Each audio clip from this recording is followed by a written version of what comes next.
podcast. Yo soy Dafne Aguirre y me encuentro cursando la licenciatura en Ciencias de la Educación. Me encuentro con la licenciada en Educación Preescolar, Sandra Virginia Meléndez Alvarado, que nos estará acompañando en este podcast. Y me gustaría agradecer primeramente agradeciendo por acompañarnos. Nombre a ti por invitarme. Nos gustaría comenzar por conocer un poco más sobre su experiencia. ¿Cómo fue el primer día de clases? Su primer día impartiendo clases. Bueno, pues quiero decirles que la primera vez que yo empecé, pues era sumamente joven. Aún estaba estudiando la licenciatura en Pedagogía y daba clases en educación abierta para enfermeras. Entonces, pues para mí era todo un reto porque pues era gente mucho mayor que yo y la verdad es que te impone el saber que tú tienes que sacar adelante a todas esas personas para sacar su preparatoria abierta. Entonces, pues yo me la pasaba estudiando y de esa manera fue que pues muchas de las enfermeras lograron sacar su preparatoria abierta. ¿Qué sentiste al encontrarte frente a estos estudiantes por primera vez? La verdad es que lo primero que piensas es, te da miedo, te da pánico, sí, me imagino. Te pones enfrente de ellos y realmente tú sabes que es un bienestar el que tú tienes que dar, tú sabes que es trascender, la educación siempre lo he dicho, es trascender, es que las personas aprendan a aprender, que se independicen como seres humanos. Entonces, pues sí, la verdad sentí pánico. Sí, yo creo que todos sentiríamos pánico en nuestro primer día de clases, ¿no? Bueno, más a conocer tantas caras nuevas y no saber Sí, cuando son mayores que tú eres pues mayor, porque igualmente pues tienen más experiencia en otros sentidos, pero pues tú te tienes que enfocar pues en lo que tú quieres que ellos vayan conociendo y digo, pues vamos conociendo juntos. Sí, al ser más grande supongo que como que te da miedo que te puedas equivocar y ellos te corrijan, ¿no? Cuando tú eres el que está impartiendo la clase. Claro, y además estás trabajando con seres humanos, o sea, no estás trabajando con máquinas, no estás trabajando con carros, no estás trabajando con objetos, estás trabajando con un ser humano. Y entonces, desde que son pues pequeñitos hasta la edad adulta, siempre tienes que ser consciente que son personas, son seres humanos igual que nosotros. Sí, pues sí. ¿Recuerdas alguna otra anécdota en particular que quieras compartir con nosotros? Bueno, pues entre estas pues tengo muchas, un montón, pero de tus inicios.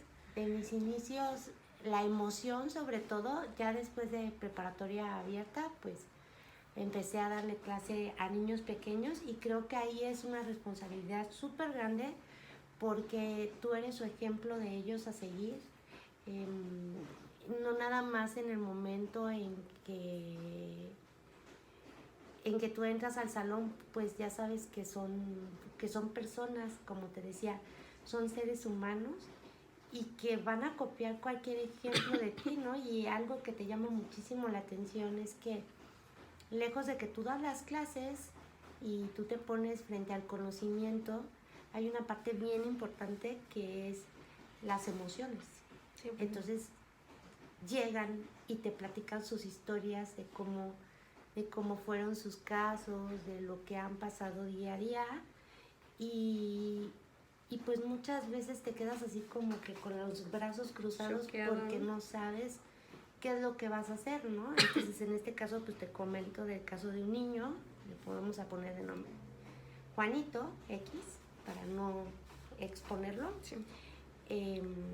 Yo me di cuenta que estaba siendo abusado de manera sexual, si se puede decir. Sí, abuso. Entonces di caso a la dirección, nadie hacía nada, todo era como aquí no pasó nada, o sea, todos los prototipos que te dan, todos los seguimientos que te dan, pues son como a veces como pura burocracia. Entonces pues te quedas con esa impotencia de cómo poder ayudar. Y bueno, a final de cuentas pues llegas a la conclusión de que lo que tú puedas dar en el aula, lo que tú puedas dar en el salón de clases, es un refugio para ellos y entonces tienes que tratar de dar lo mejor.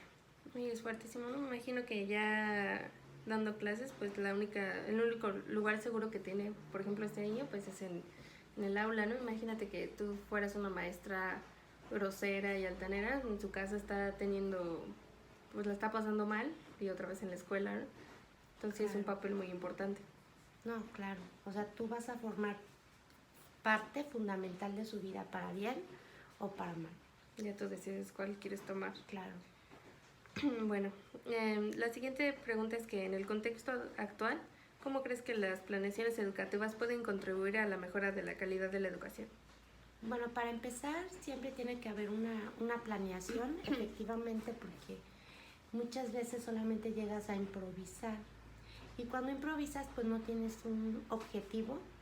Y debido a eso, como tú no tienes un objetivo, el cual tú quieres conseguir, que claro, ese objetivo puede ser flexible. En cualquier momento tú puedes planear, pero esa planificación se puede moldear de acuerdo a tus necesidades, de acuerdo al rezago, de acuerdo a lo que tu grupo requiera sus necesidades. Entonces, yo pienso que la planeación es súper importante porque entonces tú ya sabes qué es lo que vas a impartir.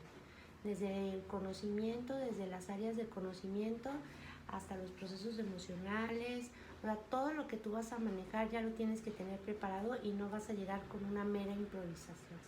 Entonces, los nuevos planes de estudio, pues así lo requieren y si tú eres docente, pues obviamente tienes que adaptarte, pero siempre de acuerdo al contexto de tu grupo. Sí. Nada, ahora sí que estar consciente de que no nada más es algo escrito, ¿no? Tienes que estar consciente de que pues tus alumnos tienen diferentes etapas educativas, tienen diferentes aprendizajes, ¿no? Contextos familiares también, sí. que son muy diferentes trabajar en una escuela pública a trabajar en una escuela privada. Entonces son muchas cosas en las que tú tienes que tener conciencia para poder hacer lo mejor tu trabajo, esa planeación. Bueno, en muchos casos la educación se considera como un reflejo de la sociedad en la que se desarrolla. Como ya habíamos hablado, pues algunos de los casos pues son más sociales, ¿no? Hablan más de los contextos de los niños.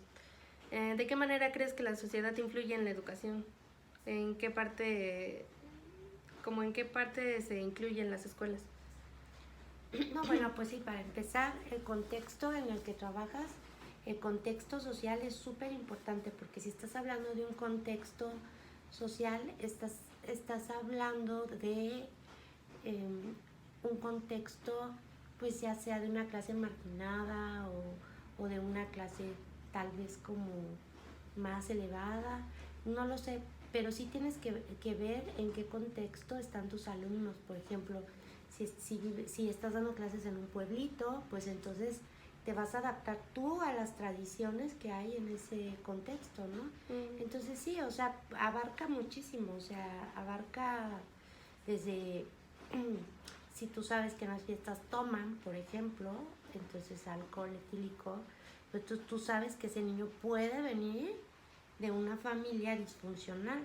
Sí. Entonces obviamente te tienes que adaptar a los contextos y de acuerdo a eso pues tú puedes promover muchas cosas. Más que nada ser comprensible, ¿no? Por ejemplo, en este caso que das de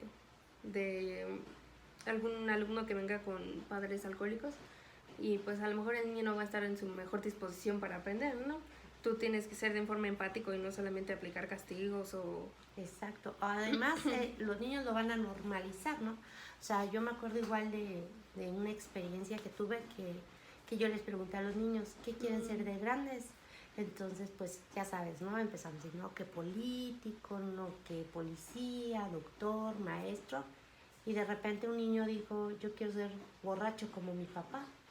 Entonces, ¿tú qué le dices, no? Entonces tienes que darle a entender que eso no está bien, correcto, que eso no le va a hacer bien para su vida, pero cómo se lo haces ver, ¿no?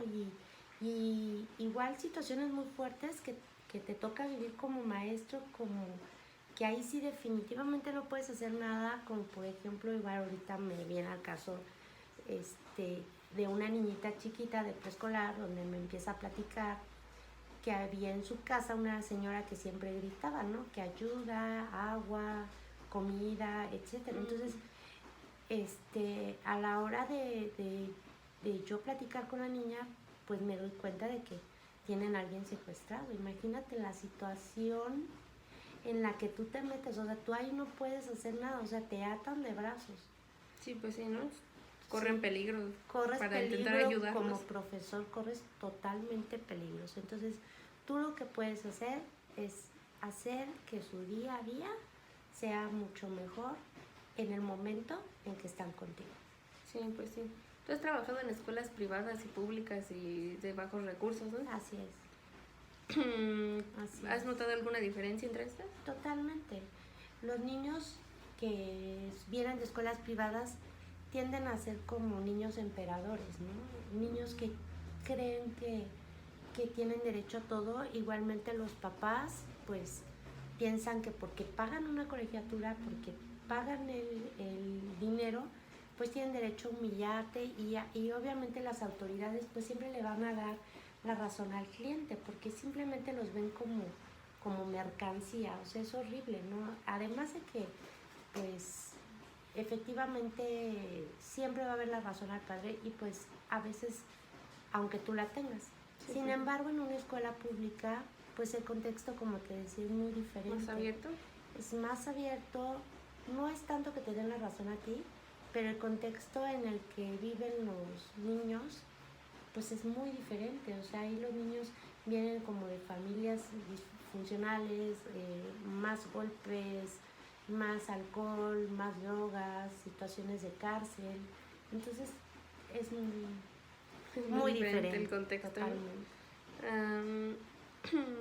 Bueno, pues ya nos platicaste prácticamente la siguiente pregunta, que cómo puede influir la educación a la sociedad, pero pues ya queda Totalmente, desglosada. sí, o sea, tú eres el que tienes que poner ese granito de arena para que esta sociedad cambie ya desde la educación. O sea, siempre tú tienes que educar con amor, con empatía, con cariño y tratar de no nada más transmitir conocimientos, porque pues para transmitir conocimientos pues tenemos las tecnologías y todo. O sea, eso es lo de menos. Lo que el niño requiere es una educación con empatía y amor. Bueno, uno de los objetivos clave de la educación es asegurar la eficacia y la calidad. ¿Cómo puedes tú evaluar la eficacia de un trabajo como maestra? De tu trabajo como maestra. Es un proceso un tanto complicado al platicar de evaluación porque existen ciertos instrumentos para evaluar.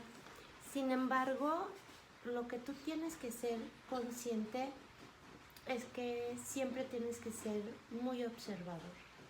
O sea, observar todo el proceso de la educación del niño desde que empieza el ciclo escolar y si es posible desde antes, las maestras te pueden permitir el expediente, etcétera. Es muy importante que tú observes desde que inicia el ciclo escolar, te digo, desde antes, para que de esa manera tú vayas notando los avances. ¿Por qué? Porque sistemáticamente si tú le haces una evaluación, a lo mejor el niño en ese momento pues está nervioso, a lo mejor se bloquea en ese momento y no te da la respuesta que tú quieres, ¿no? Entonces de ABC. Pero si tú vas observando todo su proceso, cómo ha avanzado, es como tú te vas a dar cuenta que ese niño va progresando en su educación. Entonces, yo creo que la observación del profesor o profesora es lo más importante para poder tener una evaluación. No tanto sistemática, sino la evaluación de un profesor, ¿no? Exacto. Sí. Totalmente de acuerdo. Igual con las calificaciones numéricas, ¿tú estás de acuerdo o piensas que se debería de evaluar de alguna otra forma? Mira, por ejemplo, en el sistema de educación básica se requiere el número como para saber si el niño está apto o no para pasar al siguiente nivel. Sin embargo, en jardín de niños, en preescolar, no se requiere, se evalúa de una manera muy diferente porque es de acuerdo a los procesos de aprendizaje, si son logrados, no logrados o están en proceso de... porque pues el aprendizaje nunca termina, pues estamos de acuerdo, o sea, siempre vas a estar aprendiendo, es más tú de ellos, ¿no? Entonces, yo considero que sí, pues está bien la escala para saber realmente si está promovido para el siguiente ciclo, pero sí sería más importante darle peso a lo subjetivo, al saber realmente qué aprendizajes el niño o niña ha logrado, cuál está en proceso y cómo vamos a hacerle para poder seguir avanzando en ese mismo canal, ¿no? Sí, sí, sí. Y por último, ¿tú cómo utilizarías las nuevas tecnologías en tus clases para la mejora de eficacia y calidad educativa? Si tengo entendido, también ya las tuviste que aprender a usar en la pandemia, ¿no? Claro, ¿Puedes contarnos un poquito de eso? Claro, o sea, las TIC siempre han existido desde unos años para acá. Sin embargo, ahora los niños nos ganan, los jóvenes nos ganan en la tecnología. Sin embargo, son muy importantes porque, bueno, finalmente tú puedes enseñarles, a lo mejor un niño nunca ha ido al mar o nunca ha visitado, no sé, un zoológico, entonces tú puedes llevar tu computadora y enseñarles lo que es el zoológico, lo que es un paseo virtual a un museo, porque a lo mejor no está dentro de sus posibilidades, ¿no? Sí, entonces, pues, de esa forma tú puedes ayudar, claro, tus recursos, ¿no? Y también los de la escuela, porque hay escuelas en donde ni siquiera hay luz, ¿no? Entonces, ¿cómo le haces, no? Pues bueno, pues a lo mejor imprimes unas fotos, pero ya estás haciendo uso de la tecnología y se las llevas, ¿no? Sí ves que hay, pues, algunos recursos como, pues, tal vez luz, tal vez tú te vas a gastar tus datos en tu celular o algo así, pero entonces en ese momento, pues, sí lo puedes utilizar. Y bueno, para la Secretaría de Educación es como que ellos lo dan por hecho que tú ya lo sabes, porque de hecho pues tú tienes que pasar todas tus calificaciones o tu proceso de evaluación en el sistema, pues obviamente por medio tecnológico. Los cursos ahora en la pandemia, pues todo fue por medio de la tecnología. Y evidentemente pues tienes que aprender, o te actualizas o mueres, ¿no? Sí, prácticamente, sí. ¿Verdad? Bueno, pues eso sería todo por este podcast. Muchas gracias por acompañarnos y pues sí, eso sería todo. No, pues gracias a ti por invitarme. Un saludo y hasta luego.